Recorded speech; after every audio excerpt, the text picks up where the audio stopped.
And welcome to Thrift Shop Biography. This is the one about Geena Davis. Thank you for listening. Hello, Cleo. Oh, hello, Richard. How are you? I'm very well, actually. Yeah, how are you? Yeah, I'm all right, thanks. Been reading a Good. good book this week, haven't we? A really good book, actually, I think. I knew you would like it. Yeah. Geena Davis. It's called Dying of Politeness. Yeah, no, I thought, is this really going to be a memoir or is she just writing a novel? But now I get it completely. Yeah. I actually think she's a really good writer. I think this is a bit of a novel. I think it's a really, really good piece of work. Yeah, I agree. Good writing. Yeah, I loved reading it. It's easy to read, but it's like really interesting as well. It's really interesting. She hasn't padded it at all. She's just gone for the stories, hasn't she? She doesn't tell you all about, the 60s when she grew up. She just tells you what happened to her. Yeah. Like the main things. It's really succinct. There's not a wasted page. It's one of those. Yeah, and we really appreciate that now after reading like 500 or something. Yeah. We like it when they get to the point, don't we? Yeah, definitely. But also she's really funny.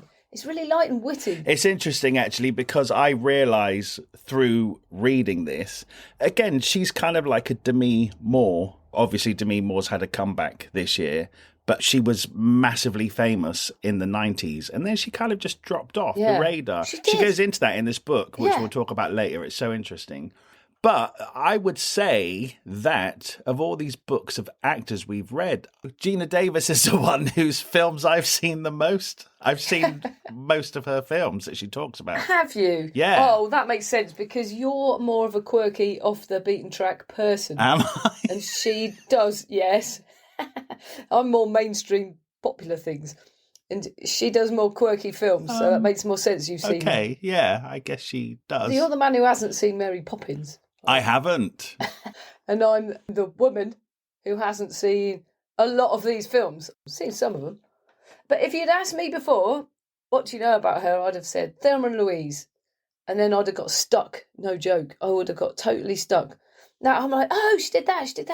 I mean, I guess that is her defining role, so that's okay to say that. I think if somebody had seen 10 of her films, they would still say Thelma and Louise. Yeah, but could they name any others? I couldn't. Right. I didn't realise she was in League of Their Own. I didn't realise she was in Stuart Little, The Fly. I didn't realise. I watched trailers and thought, I wonder if she's a big part. Oh my God, she's a lead in a lot of these films. yeah, I didn't know. I've never even seen League of Their Own. I didn't even know it was about women playing basketball, baseball. Shit. Right. Don't you ever have a go at me for not watching King Mary Poppins if you've not seen League of Their Own. Right. Is League of Their Own on every single Christmas since 1970? No, whatever? but you can watch any film any time now. You've got no excuse. That's true. Do you know, you would love it. Why? Is it really good? It's so good. Are you kidding? It's not just Geena Davis, it's Madonna, Rosie O'Donnell, Laurie Petty, Tom Hanks. Look, you can't sell it with Madonna. She can't act. No, she's brilliant in this film. Is she? She's brilliant. Yeah, she's very funny in this. Is she? Yeah, right. Was it not so long ago that you hadn't seen Bridesmaids? Yes, when I did watch it. And then you watched Bridesmaids and you thought it was great, right? Yeah, it was. Well, then I will tell you that if you watch A League of Their Own, you will love it as much as you loved Bridesmaids. Okay. Because it's like a female ensemble and it's funny. All right, yeah. Okay. Call yourself a feminist.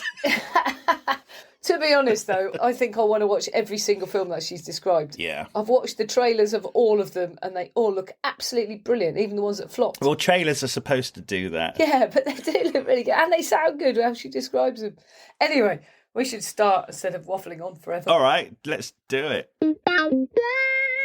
Geena Davis. Okay, she's called Virginia Elizabeth Davis, which is shortened to Geena, but spelt with a double E, not an I, which she always thought was because her mum couldn't spell. But she found out later it's because her mum didn't want anyone getting Geena confused with vagina. Which is an obvious worry. No, it is Gina. Gina. But then most people who are called Geena do actually spell it with an I, don't they? Yeah, nobody calls them Gina. No, and it never even occurred to me it was like vagina. No, it wouldn't have occurred to me. But Geena Davis's mum. You can't mistake G-double-E. Yeah. Yeah. And that is essentially, that's why it's called Dying of Politeness. Politeness, They're yeah. like these New England parents that they just tiptoe around everything and they're afraid of real life. You know what? I really appreciated the concept of this book, actually, the whole dying of politeness thing, which she says she is very guilty of. And she says that both of her parents were. Like, she tells this story when she was like a toddler of them being in a car with her granddad, who can't drive, and he's veering off into like the other lane. Oh, he's about 99 as well. Nobody will tell him, pull over, somebody else should drive. They're literally awaiting death because they're too polite to tell him that his driving isn't very good. They're literally about to die, and that's how polite they are. Yeah, rather than upsetting him by saying, stop the car, get out, let somebody else drive. Yes. I think more people are probably guilty of this than would admit to it. It really made me think a lot this week about politeness and how you don't say stuff with fear of upsetting somebody, even strangers. And it made me think, do you know what? I think people get married because they're too polite to say no. No, I do. I think people's lives are defined by their politeness. There's a lot of that. And they're called New Englanders. You know more about this because they're from Wareham, Massachusetts. But it's a running theme. And Geena Davis is talking about how this is her journey to become a badass because she's gone from this tiptoeing polite person to trying to speak up and say how she feels as something happens. It's a massive mountain to climb for her. Yeah, and also how some of the roles she takes in films actually help her achieve that from being these characters over time. Yeah, it's really interesting. It is, isn't it? Yeah, because she can pretend to be that confident person who speaks up. But right now she's a polite little 3-year-old.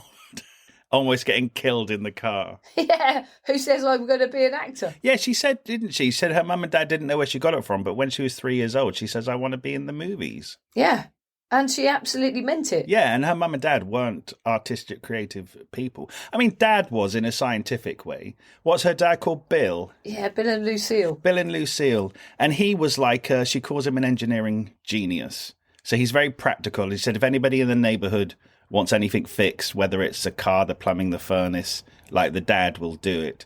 And Mum is more of a homemaker, but she helps at the nursing home across the street with crafts and stuff, and she helps at the school being a teacher's aide. But there's no artistic, theatrical, creative vibe in this family, but somehow 3-year-old Geena Davis wants to be an actress. Interesting. She says, FYI, I say actor, because you wouldn't have a doctoress. So, so I say actor. And then on the same page, she says, my mum met my dad when my mum was a waitress. Right. Yeah. I'm like, hang on a minute. So I just thought I'd point that out. But do you know what? Talk about actors and actresses. I totally get what Geena Davis is saying, but I don't like that everybody has to adopt the male word. Like, actress is a female word. Actor is a male word. Why is there not a drive to make all male actors call themselves actresses? Why are we defaulting to the male thing? Well, why can't we become actresses, all of us? Yeah, but then it's a good comparison is doctor and Dr. S. The doctor is just the job. And the S on the end is saying the female one. So just go for the word that says the job. No, but when we had these female words back in the day when we were inventing words, there were no female doctors. So there was no need for the word doctoress because they simply didn't exist. Oh, right. Do you know what I mean? But then, it's been added on. So just take the add-on off. You know what I mean? That does make sense to me. But, I mean, I totally get what she says. And yeah, of course, we're all equal. But then even like in the Oscars, is it called Best Supporting Actress or is it Best Supporting Female Actor? Oh. It's actress still, isn't it? I think it still is. Yeah, good point. Yeah. Yeah, it gets really complex. And later on, what Geena Davis does is actually quite remarkable, what she uses her platform for gender and sexism and stuff. But anyway, that's 40 years in the future, so we should go back to her being a kid. Yes. Yeah, we should. Well, she's got a brother, Dan, who's 2.5 years older. He sounds like a very nice kid. Yeah, actually, she dedicated this book to him, I hadn't even noticed. Yeah, it's nice, though. He sounds like a nice fellow. Like he gave her half his paper round. Yeah, that ended up well for her, didn't it? That did not go well for her, but that's not his fault. And then when she went to college, she decided to go to the same one so they could be together. And then they got stoned together and stuff. I was like, it just sounds like a nice relationship, the two of them. Yeah. Yeah, and he went on to be an engineer and did really well Had his own company. Yeah, and that's all she says, gives him his privacy. Yeah, so the family, right? So the brother's nice. The parents are lovely and she loves them. But they're a bit eccentric. Like, her dad had a collection of over 500 antique axes, which is fairly unusual. And they were all over the house, including under the dining table and under her bed. Imagine just sitting on the dining table, your feet are kicking a pile of axes, antique axes. It's weird. I imagine they're all over the walls on display and stuff as well. Maybe it's a New England thing. I think like they do collect and display like tools and things more. And don't forget, he's like he's an engineer. He's a carpenter, so he would appreciate the artistic construction of an antique axe. I think it's an aesthetic thing rather than an axe murderer thing. Try to visualise 500 of them and then try and put them around a house in your mind. Yeah, it's a lot. It's a lot. It's a lot. I love that she was really embarrassed about the decor in her house because not a single chair matched another one or anything matched. And she saved up money from the paper round. And when their parents were out and everyone was out, she redecorated the living room, including wallpaper and curtains, everything. She did the whole lot herself. So they were surprised when they came home. Wasn't she like 12 years old when she did it? And amazing. Incredible. And they seemed to like it. And her mum and dad were really pleased with what she'd done as well. Yeah. Wow. Yeah, it's impressive. So they're all a bit eccentric, aren't they, really? Aren't they? Yeah, they are.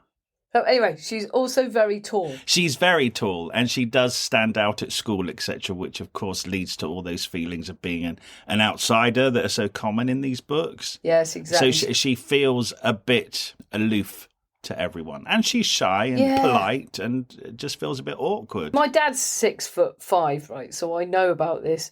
When people who are very, very tall, they almost try to make themselves seem smaller, which means you sort of hiding yourself within yourself a bit.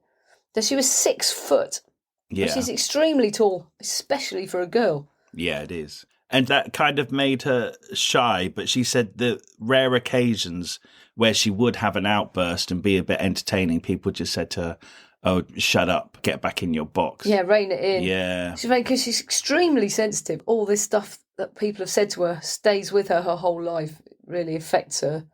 Yeah, and it affects what she does. I mean, I think that kind of happens to all of us to a certain extent. But I think when you're trying to navigate the modelling and acting industries and stuff, it perhaps becomes a bit more disabling in a way. Yeah, so the fact that she does have these little outbursts as a kid of being an entertainer and being told to shut up does show that she's not being her true self most of the time. She's hiding. That's true. Because there is something in there trying to get out, and it takes a while, doesn't it? Yeah. Oh my God, I tell you what else though, the monsters thing sounds horrific. Oh, she's a nut.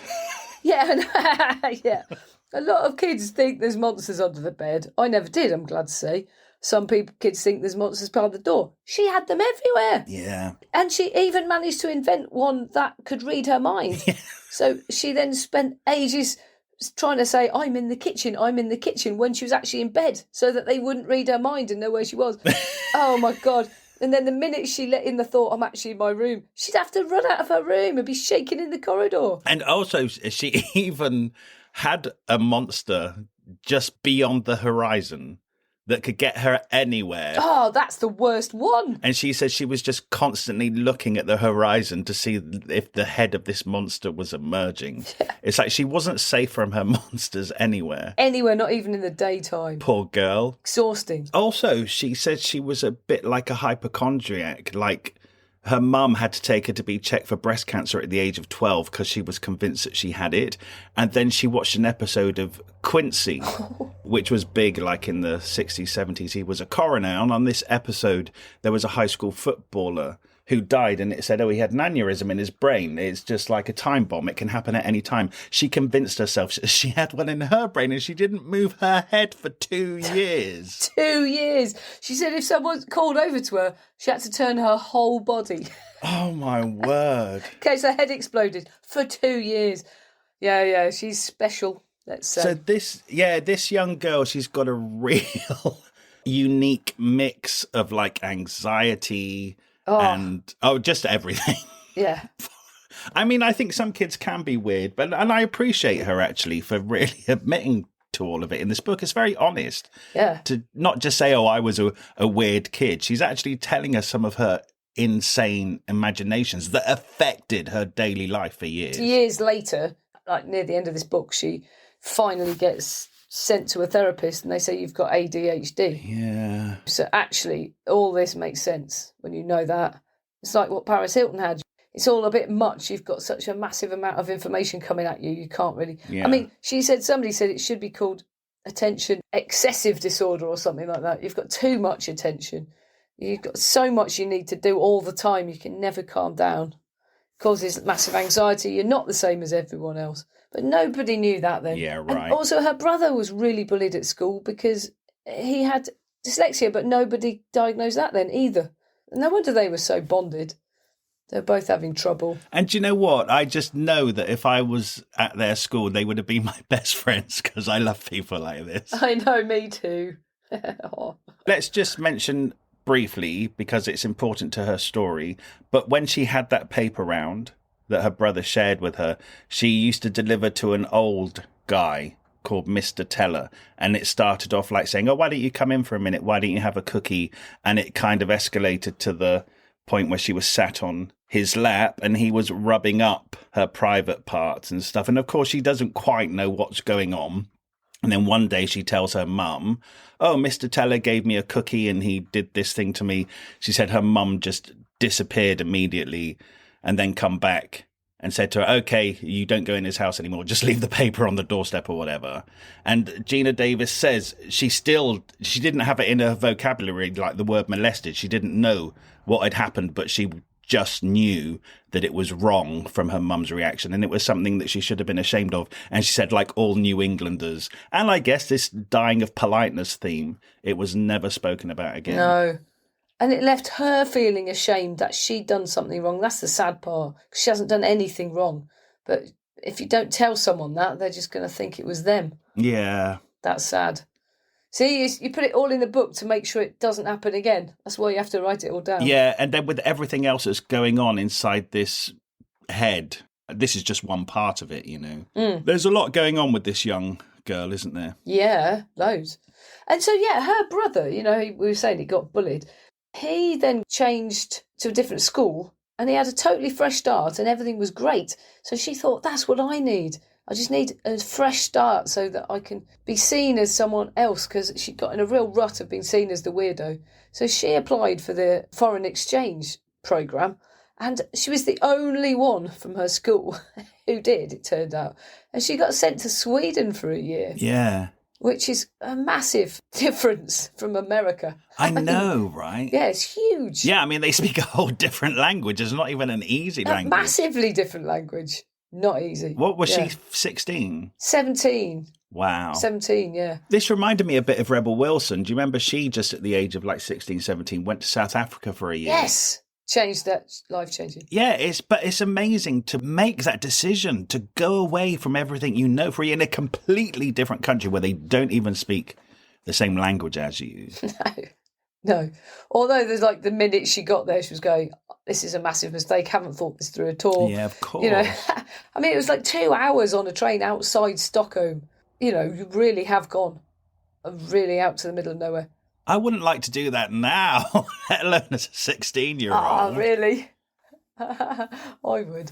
But then she says the next day they took her to school and she's like, oh, shit, they speak Swedish at school. Yeah. How am I going to do school? And she's like, oh, I haven't thought this through at all. But from that first day, she's learning Swedish in the evenings.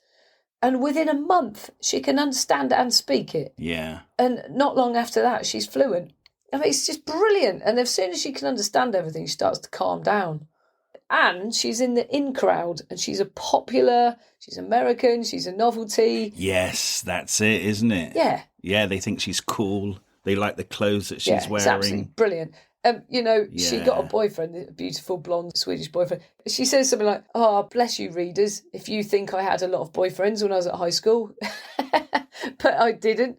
She had like one date that she went on and he never asked her out again. And that was it. So that really was her first boyfriend at 17 in Sweden. Yeah, I think this really shows, this is like the first major thing that shows how up for a challenge Geena Davis is. Definitely. It's like her films, quite often she'll have to learn a new skill or something.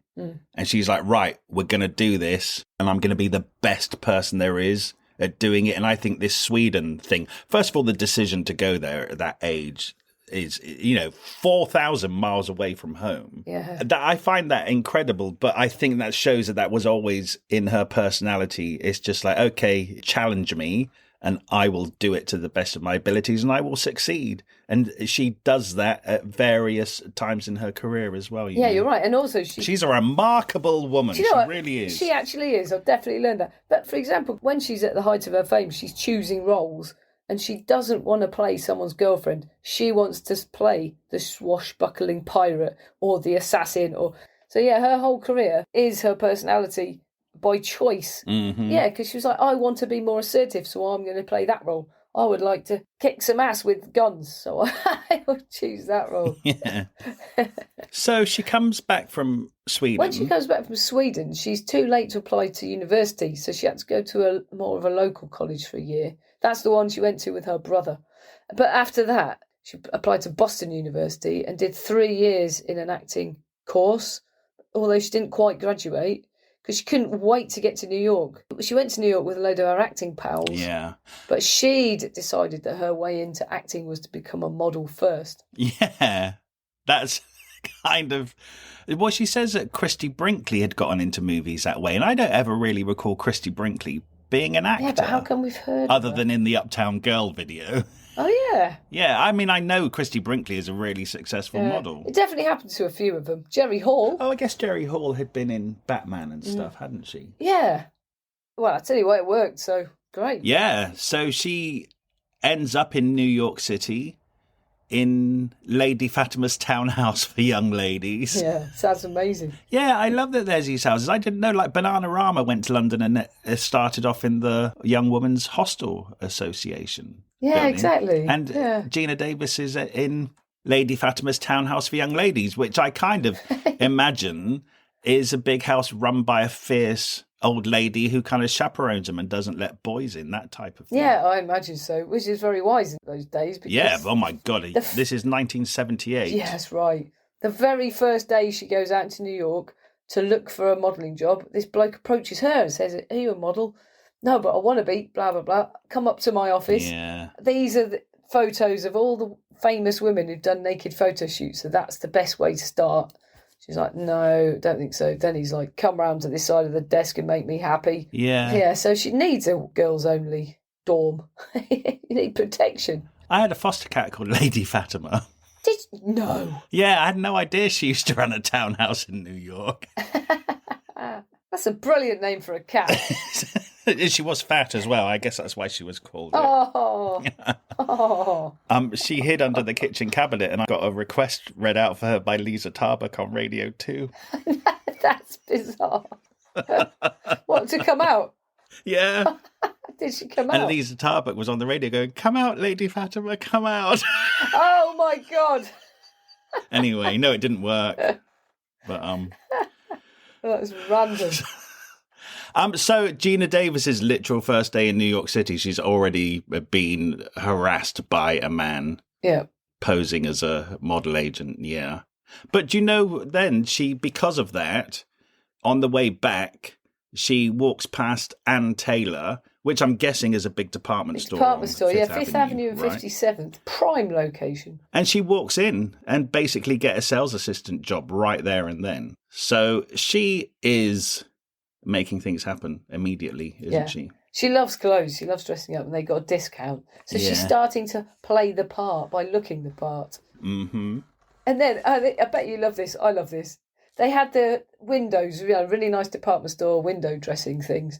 And this one was set up as a sort of cafe with two mannequins sat having lunch in the window. She went, go on, dare me to sit in the window. So she went and sat on the third seat, pretended she was a mannequin. And it started to draw a crowd. Anyway, eventually her boss went, get out of the window, Geena. But then they realised the crowd. So they gave her the job. So every Saturday, she sat in the window all day. And she got so good. She worked out how to sit there without showing that she was breathing. Then she said she could hear everything people were saying. She heard someone say, "Oh, it can't be real. It's got hairs on the arms." So the next day she shaved her arms. Yeah. She put makeup on that looked shiny. And then she thought, "Oh, I know, I need to look plugged in." So she ran a really subtle wire down her leg and hid it. So someone went, "No, she can't be real. Look, she's plugged in." She's really pleased. And then on the first day she did it, they got a waiter from the top floor of the department store to come down and serve real food for her. And that's their first husband. Richard. She ended up marrying this bloke, Richard Emolo, Italian-American. She said he was the second man that she had met in New York. The first one was this creep. Yeah. And the second one was the man she married. Bizarre. And he was 10 years older than her. Yeah, they went back to Massachusetts. And, well, actually, first of all, they moved in, didn't they? And she was really unsure of how her mum and dad would feel about that, her being a single woman in New York, and now she's moved in with a man. So she got a separate phone line put into their apartment, which she called the bat phone.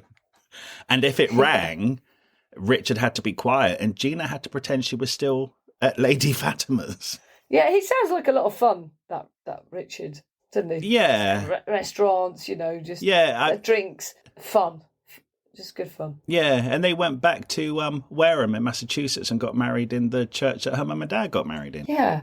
So she's in New York legitimately now, living with her husband, and she's determined to be a model. And so she does the rounds, and she goes to the Eileen Ford agency, she goes to Wilhelmina, and neither of them want her, but she ends up at an agency called the Zoli Agency. Is it Zoli or Zolly? I don't know too much about. I don't know. But it's the fifth. She had 5 on the list. And at first they went, "You're too tall, you're too old." She was 22. And so by the 5th one, she'd worked out that she needed to be 5'10" and 18. So that's what she told them she was. And that's how she got the job. Very adaptable. And she got a front cover of a magazine quite quickly, but she was in a big hat and it covered her face. Yeah, I know. So. She's quite often the body. She did a lot of body doubling, but never the face, which is so weird because she's so beautiful. But she keeps saying that she's unconventionally beautiful. And I think because we were younger and grew up where she was a famous face, we accept her as classically beautiful because she's a massively successful film star. Right. But I'm going by what she's saying at the end of the 70s and the early 80s. It's basically that her look just wasn't in. And they kept telling her that she wasn't conventionally beautiful. Yeah, that's right. It's literally fashion. Actually, if you think back to one of the first books we covered, which was Janice Dickinson. Yes. That would have been around a similar time. And she kept saying that even she couldn't get hired because she had dark features and black hair. So at this time, it really was the all-American blonde look, which I guess is conventionally beautiful. And actually, Geena Davis has really strong features like her jaw and stuff. So she wasn't. They were covering up her face with a big hat. Yeah, right. Yeah. Yeah, this is the early 80s now, isn't it? Yeah. But she got the body. She's got a conventionally beautiful body. Yeah, so they quite often used her body and not her head, for example. Yeah, Harsh. That is weird. Yeah, she got a lot of work as a hand model. Yeah, she went to Milan for 6 like weeks. She got a job in Italian Vogue and she was really excited, but it was just her hand on 8 pages of watches. Oh, yeah, and then they did her nails and they cut her nails too short, so they actually only ended up using her wrist. She had an 8-page spread in Italian Vogue, just her wrists. With her wrists. Yeah. But that doesn't matter. She went back to New York and she told everyone that she had an 8-page spread in Italian Vogue. I mean, she wasn't lying. Yeah, I know. Fake it till you make it, because she had to say that. She actually said it made her more valuable because everyone's like, "Oh, when's your 8-page Vogue shoot coming out?" "Oh, well, Europe, it's not out here yet." She just fobbed them off. Yeah, it actually got her more work, got her better paid. Good on her. She's supposedly so polite, but she's got a lot of, what do you call it? Chutzpah. Spunk. Yeah. Yes. And then when she was on a train in Italy, she got a phone call from her agent about an audition that she'd completely forgotten about, where she had to audition for a film in a bikini. And her agent had sent her because the modelling agency had got a call from a casting director saying, "Oh, we need a model for a film. Are any of your models interested in acting?" And Geena Davis had told the Zolly agency that she ultimately wanted to be an actor. So they sent her to this audition. Anyway, she got a phone call telling her that she had got the part in this film. And it turned out to be Tootsie with Dustin Hoffman. Isn't that amazing? Yeah, amazing. We should add that they didn't actually remember to check her out in her bikini. So she actually did get the part just on the audition. Wow. And so they had to get the agency to send some pictures of her in her lingerie shoot. Right. But that was after she'd got it. So she did actually get it on her acting skills. Good to point out. That's incredible. Yeah. I mean, look, I kind of think that is amazing, but they did specifically want a model. So she had that going for her anyway. I guess the other models that were put forward probably weren't as good as she was at acting, but she got that totally on her own. Exactly. Which is amazing because that turned out to be such a big movie. Yeah, it is actually quite a big part, isn't it? Do you know what? Her whole plan of becoming a model to become an actor... Yeah, it worked. This actually worked perfectly because they needed a model. Yes. If she had not done the modelling and just gone the acting route, she might not have even been seen for this movie because they specifically went to look for a model. Yeah. Yeah, she said, the director kept saying, it was Sidney Pollack, a legend. He kept saying, why aren't you nervous? She was going, I don't know.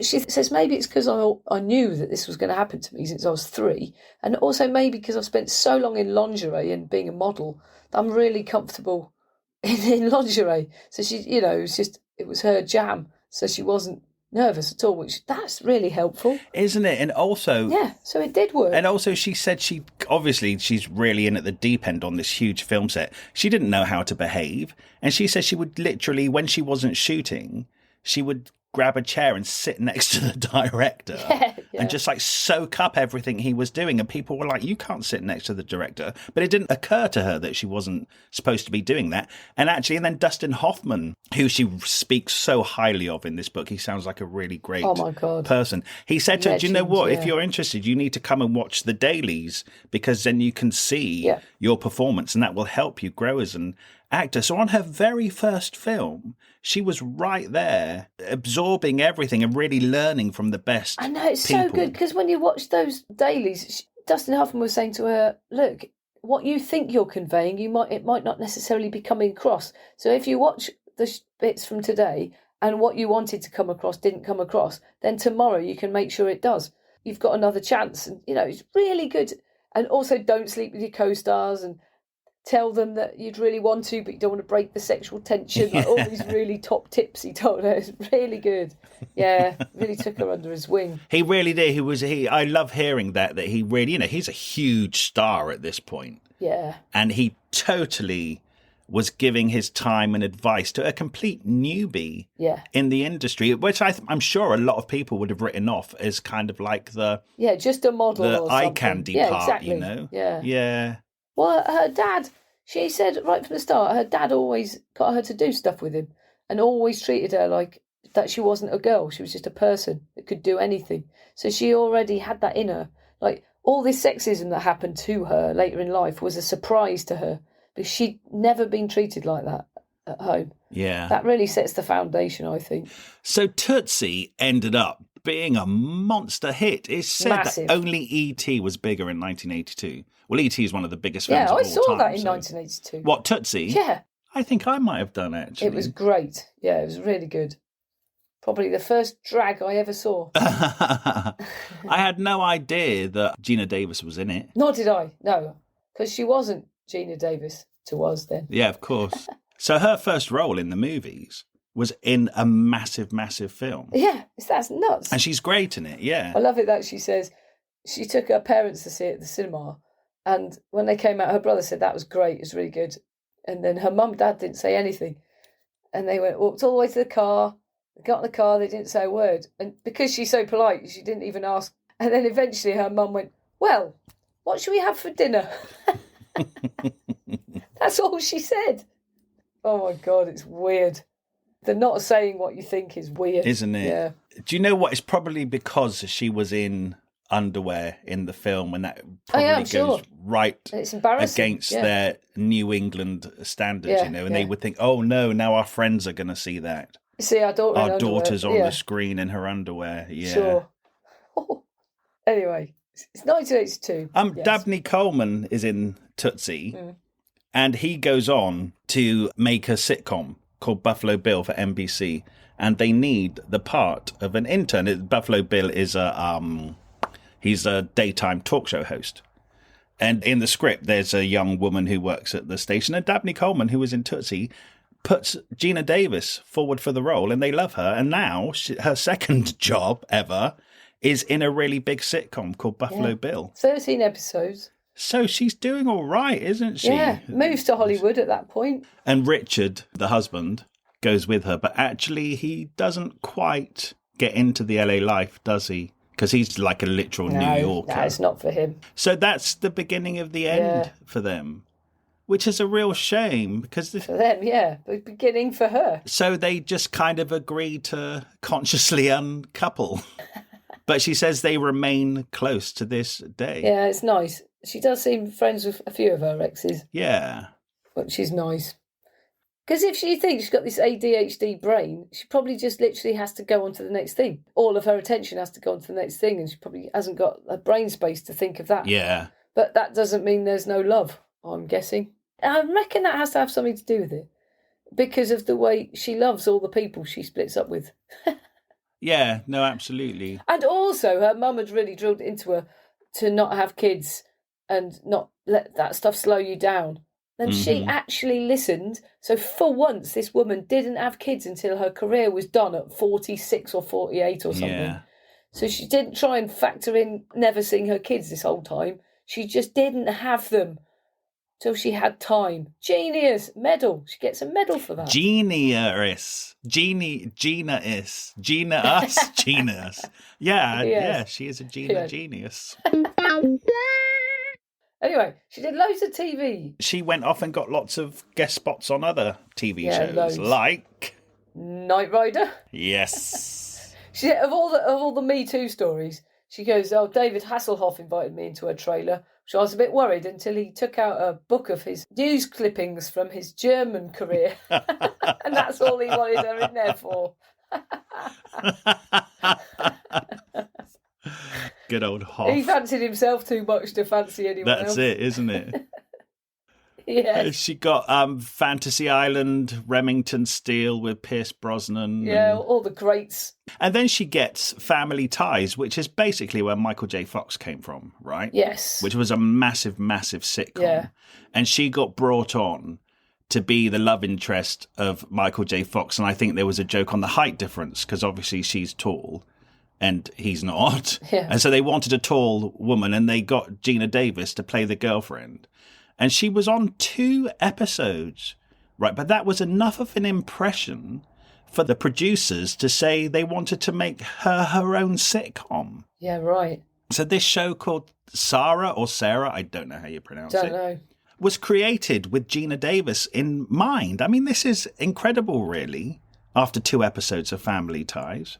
It is, but it's such a happy, sad story because it's brilliant. But then they just didn't want to get to know her or factor her personality in or have her be anything to do with it. They just wrote it, ignored her, filmed it, ignored her. That's the writer's room in America, isn't it? I mean, what possibly could this young woman have to contribute? Yeah. Even though the producers chose to create a show around her. And she's like, oh, I'd like to meet the writers and give them some suggestions. It's like, are you insane? Yeah, they just didn't care. That doesn't happen in this industry. No. And they literally didn't care. Like when that show was a success and they filmed the last episode, she says she heard a champagne cork pop and everybody raised their glasses, but they were in a circle. Yeah, toasting each other. And she wasn't in the circle. They were toasting themselves, but not her, the star of the show. Oh, sounds horrible. But anyway, it's all right because she carried on working. And she got cast in Fletch with Chevy Chase. See, I've seen that, but I didn't know she was in it. And they said she's not pretty enough for the female lead. So they made the man newspaper reporter be a woman. She's not pretty enough to be a female, but her looks get her the part, which was originally thought of for a man. Again, it's weird. This is like Hollywood's conventional idea of beauty at the time, isn't it? She's tall and she's got a strong jawline, so she could play that male character. Yeah. But not the pretty girl.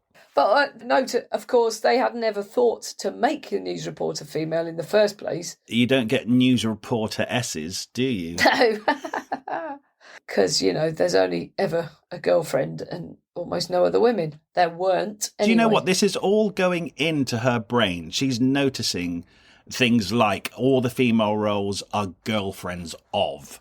Nobody is just a newspaper reporter. And this is all going in, and this all, takes a while. But anyway, we'll get to it. Yeah, we will. It's 1985. She worked loads in 1985. She did Transylvania 65000, which I need to see. Never heard of it. That's with Jeff Goldblum, and it was kind of love at first sight. It's massively interested at first sight. Okay, this director, let's name him, shame him. Rudy DeLuca. What an absolute idiot. Firstly, when he auditioned her, there's a scene where the actor, she would sit on his lap and he rubs his face in her boobs. So he said he had to do that scene with her and he'd play the actor. That's a bit of the script. He chose to audition actresses. Yeah. It's just a Me Too moment there. What a creep. Yeah. And she doesn't feel she can say no. And he'd never directed before. But there's things like, they said he'd written the script, but sometimes it seemed like he hadn't read it. Like the bloke who's just been drained by a vampire, they'd obviously put white makeup on him. And he suddenly went, oh my God, he's really pale. Someone get a doctor. You actual idiot. This is like out of a comedy film. Another point, he was going, I want a bit of wind blowing on those curtains, so they put a fan on it. So I can't see anything. So they turned the fan up. Now it's really blowing. I still can't see anything. So they put like a hurricane wind on this curtain. It's really blowing. So I still can't see anything. And they look over and he's standing, staring at this part of the set that's in darkness. It's not even lit. It's not where they're filming the action. Oh, my word. This bloke's insane. Yeah. It's actually insane. But, I mean, I think it says a lot that nobody's ever heard of Transylvania 65000 either, That's true. Yeah. Gosh. Almost every other director she's worked with is a genius. It's just that one's a twat. Yeah. Proper twat. Do you know, it's interesting what you said about her ADHD and her relationships, because she says that on the set of Transylvania 65000 is when she met Jeff Goldblum, and it was kind of almost instantaneous attraction. And then she actually says when she met Jeff Goldblum, she was actually engaged to somebody else called Christopher McDonald. Yeah. This is the first time she mentions him in the book. She says she broke his heart to be with Jeff Goldblum. But I think that pays to your previous point of perhaps her ADHD, also how she runs her relationships. Let's jump on to the next thing. It's possible. Yeah, and he sounds lovely, and she got him a job in another film. Yeah, he's in Thelma and Louise. Oh, it's him. Yeah, she plays his husband in Thelma and Louise. Yeah, he plays her husband. That's the one. Yes. Well, you never know. She's taking on these man's roles. Perhaps she does play the husband. And so her and Jeff Goldblum kind of are a real tight couple at this. A really good showbiz couple. So the next film they make is The Fly that they do together. Oh my God, do not. Have you watched it? I think I might have actually. And I don't watch films like that. Oh, yeah. I was physically repulsed. I mean, I sat down to watch it and I did not watch it. Wow, I just watched the trailer and I had to turn it off before the end. It's disgusting. I mean, I get that it's a horror film and it's meant to repel you. Yeah. But I literally, even the thought of it now. I knew it was an amazing film and everyone loved it. I literally could not physically sit and watch it. Ooh. But I hear Geena Davis did very well in it. She did very well, very well. It's really get a massive hit again. Yeah. And then she's in Beetlejuice because she loves these offbeat films. Mm-hmm. Because women actually had stuff to do. Yeah. And her mum and dad came on the set to visit and they got a job as extras. They actually got paid. Yeah. And her dad, when he got his check, it was made out to Will Davis. And she said, well, your name's Bill Davis. He said, Will Davis is my stage name. Oh, that's so excellent. Cute. Yeah, they had a lot of fun through her, didn't they, I think? Yeah, sounds definitely. Like. Even though they were embarrassed of her movies when they had sex. Yeah, I know. Yeah, exactly. Yeah, anyway, Jeff does really sound like a soulmate, doesn't he? Like proper soulmate. Yeah, doesn't he? They're both a bit weird. And they've been together like 2.5 years and they went off and got married in Vegas. Yeah, and then they did another film together called Earth Girls Are Easy, where they're aliens. Yeah, I've seen that as well. You know what? I have too. I've blanked her out. Oh, really? I've just forgotten. Actually, it's a long time ago. That was 1987. I can't remember anything from that time. No, but to be honest, I didn't even know that Jim Carrey was in that film. Nor did I, but then you didn't know who he was, probably. Yeah, I would have probably watched it because Jeff Goldblum was in it, and I didn't actually know who any of the other people were, even though they were all famous in their own right. Same here. Yeah. But it wasn't a memorable film anyway. So. No, it's not really. Then she did The Accidental Tourist, which she'd really campaigned for. And she kept talking about William Hurt. No, he just sounds like an obnoxious, pretentious actor. It's like, fucking chill out. You're making movies for a living. Just be nicer to the people around you. Do you know what I mean? Yeah, really annoying. And thank God she got this acting coach who basically just trained her in how to cope with everything.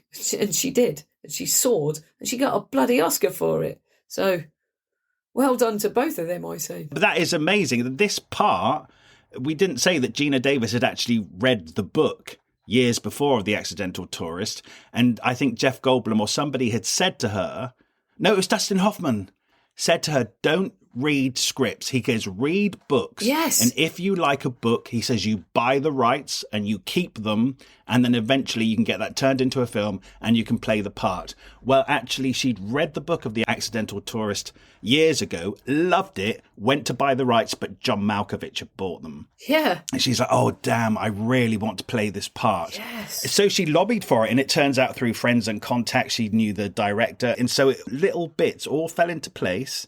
And then eventually she ended up playing the role. And it's a supporting role because Kathleen Turner and William Hurt are the stars. And yeah, all the stars align. And then she's nominated for Best Supporting Actress.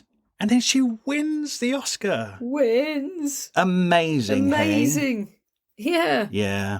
This is a major game changer. But she'd really fought for that job. Yeah. Oh, she deserves every single bit of that. Yeah, she really does. I know the amount she says she's a mouse and then she behaves like a lion, you know? Yeah. Yeah. Yeah. It's funny. She says on the morning of the Oscars, she's in her hotel room, like fitting up the dresses, and she watches Oprah, and there are all the film critics on talking about the nominations in Best Supporting Actress. And it's like Joan Cusack, Sigourney Weaver, Frances McDormand, and Michelle Pfeiffer. And one of the critics says, well, if there's anybody who isn't going to win, it's Geena Davis because she has eyes like navel oranges. Yeah, right. And then she actually said that did her good because all of a sudden her nerves disappeared. And she's like, oh, what am I thinking? Of course I'm not going to win against Frances McDormand and Sigourney Weaver. So it totally chilled her out. She went along to the Oscars, had a nice time. Oh, it was the first award of the evening. And then they said her name and she's like, what? Yeah. So she actually got to have a really enjoyable time because she had no nerves and then she could enjoy the rest of the night. It's brilliant. Yeah, I love it. I love Geena Davis. I do now. Right, let's leap past Bill Murray being a total creep and skip to Thelma and Louise because it's so Also say, good. as a man, can I just confirm that Bill Murray is a creep? And honestly, the insecurity of that man. Geena Davis has just won a bloody Oscar. And the way he behaves with it, that's his insecurity coming out. But that clip of them on the Arsenio Hall show is free to watch on the internet, and it will make your skin crawl. But anyway, let's just not talk about the bad men. Let's talk about the brilliant woman, which is Geena Davis. But it's another brick in the wall. Yeah. Brick in the wall. Right, let's talk about Thelma and Louise. Ridley Scott is a total hero and actually deliberately wanted to make a film about female empowerment. And she absolutely fought for that part. She actually even got coached on it when it had been cast with other people. She was so determined to get it. So, it's, the time it takes to make a film and get everything in place.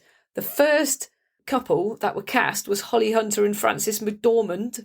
The second, because, in time they drifted off into other jobs, the second was Jodie Foster and Michelle Pfeiffer. I can see that this film would be brilliant with any of these people. And the third was Goldie Hawn and Meryl Streep. Amazing. And so then, in time they got other jobs and she fought and he signed her before he even knew which part she was going to play. And then they got Susan Sarandon and the rest is history. Yeah, she was signed to play Thelma or Louise, yes. And that would depend on the other actress that was going to be cast. Yeah. Which was Susan Sarandon. So, of course, she becomes the strong, determined one. Yeah. What's so interesting about this is that she was so set on being in Thelma and Louise that even when the film was cast with these other actors you just mentioned, Geena Davis was still getting coached on the script and rehearsing it, even though she'd realised it had gone to other actors. Yeah. This reminds me, do you remember when Sharon Stone did Basic Instinct? Yeah. She literally got coached, and her audition for Basic Instinct is on YouTube, and it's very hard to tell it apart from an actual scene in the film because she was that committed to nailing it. And that's exactly what Geena Davis is doing. It's amazing. Yeah. So she was still working on that script, even though it potentially just wasn't hers anymore. And then it ended up being hers because she was so ready for it. Exactly. We need to remember these things. If any of us really want something, we have to just decide we have to have it and then go after it. Yeah. You know, I'd never do that. But we could. No, I give up so easily. That's how you do it. We must learn from this. I wanted to be Wolverine, but when it went to Hugh Jackman, I thought, there's no point in me practicing the script of Wolverine anymore. I'm not going to get it. I could be Wolverine now if I'd have kept going. Might as well file my nails down. Okay, well, there's loads more great films to come. A League of Their Own comes up next. This is why this book's so good, because you just go, oh, yes, oh, brilliant, this one. Yeah.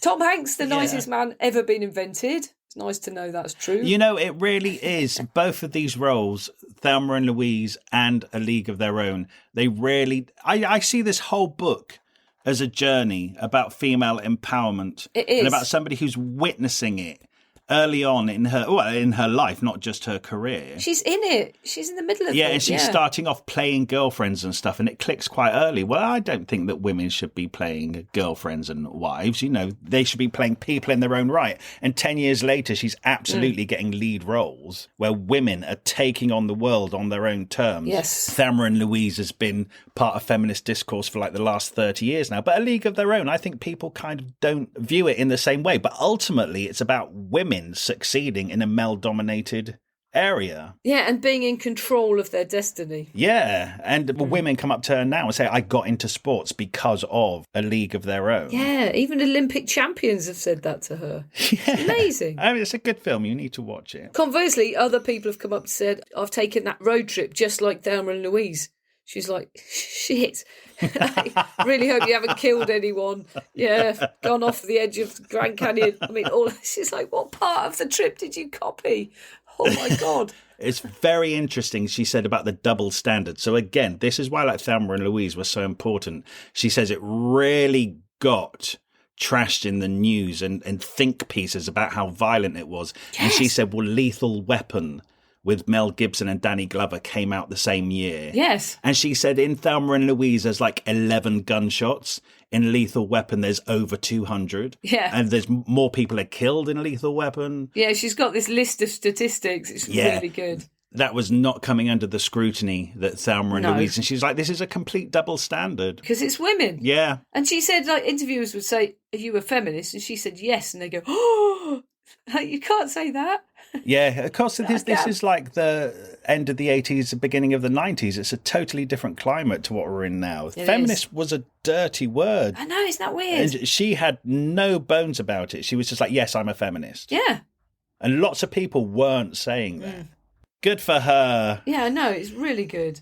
Anyway, she did some more films. Oh, yeah, Hero. No, but we're running out of time, so we got to rattle through it now. Okay. Yeah, Accidental Hero. Hero with Dustin Hoffman. Angie with Tony Soprano, forgotten his real name. James Gandolfini, yeah. Oh, she married this director, Rennie Harlin, who's Finnish, and she should have finished with him before she started. Hey! But it was like going out with Michael Jackson, she said, like, epically famous in Finland. Actually, I just want to talk quickly about The Long Kiss Goodnight, which Rennie Harlin directed with Geena Davis, because it's one of the best action movies I've seen. And you should definitely watch that. It's her and Samuel L. Jackson. It's also so funny. It looks amazing. Here we are, 30 years ago. Geena Davis is actually a lead action star. And she's a woman. So this is groundbreaking, you know? Yes. Yeah, now that's common now. That's very common now. Yeah. Totally not then at all. Yeah, I really want to watch that film. Oh, no, watch it. It's very entertaining. It's really they great. actually went in that ice lake 3 times. Oh, my God. That sounded horrendous. It's in the trailer, her face coming out of it, and she's like, that's not acting. And now I know. But one of the things she says, like, her husband Rennie was making her do all these stunts and, you know, terribly dangerous and jumping in the ice and everything. But if you're saying I'm going to be a woman who does a man's job, you've kind of got to do it. Yeah, right. Because if the men are doing it. Yeah. If Samuel L. goes, all right, I'll go in the ice water again, then you've got to as well. You know. Yeah, no, you do. But she does, yeah. She does it. She did it, which is absolutely brilliant. Oh, hey, by the way, her and Rennie do get divorced, and she just says he betrayed me in one of the worst ways you can imagine. I don't want to go into the details. Did you look it up? Yeah, I did look it up, and it's disgusting. But because she doesn't want to talk about it, I don't think we should talk about it in the podcast. I think we should. No, really? Oh, do you want to say it? We shouldn't tell anyone that he shagged her assistant and got her pregnant. What? I mean, I'm disgraced by him. He should be thoroughly ashamed. That's despicable. I know. And the whole Absolutely time, despicable. he'd been one of those really controlling partners as well, just really possessive. Oh, hadn't he? Yeah. He's the one who ends up doing that to her. He could get lost. I think we could say it because I needed to know. He's an What arsehole. did he do? Right, good. Name him and shame him. Yeah. But he's a brilliant director. Oh, who gives a shit? So was Roman Polanski, hey? No. So was Woody Allen. So was Alfred Hitchcock. So were all the male directors. They're all pretty dodgy, horrible people. But yeah, she said she didn't give up acting. It gave her up because she turned 40. And so she basically became an advocate for gender in media and funded a massive, extensive research that proved the statistics of how many women there are to men, how many important jobs there were in the background, even in crowds, how many more men there were. She took it to Disney and they were absolutely shocked. They said they'd actually been trying to focus on ethnic diversity and completely forgotten about women. The doctor could be brown or Asian or, or any different type of ethnic background, but they'd never thought of a woman. So she has actually really changed stuff. Yeah. And then she had kids when she was a lot older. She's really changed stuff, yeah.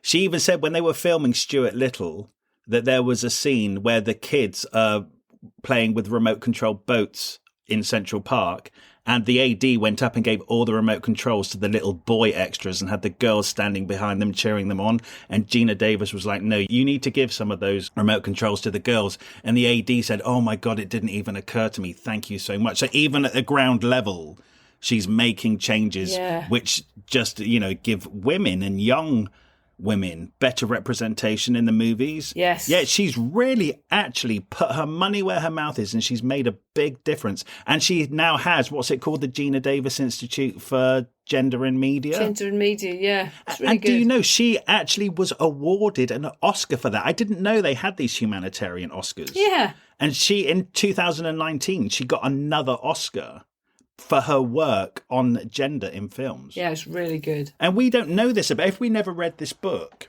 then an average person wouldn't know this. You'd never know that. I didn't know that. So she's made a difference in her industry. Yeah, she actually has, yeah. Yeah. Is that Kamala Harris used the word, instead of racism, she used the word unconscious bias. Yeah. And that's what it is. It's like, it's so deeply programmed in everybody that it really needs bringing to the surface so that we can all unprogram ourselves. Oh, 100%. That includes women, Oh, no, absolutely. And it's amazing that in between doing all this, she goes off and becomes an Olympic archer as well. Yeah.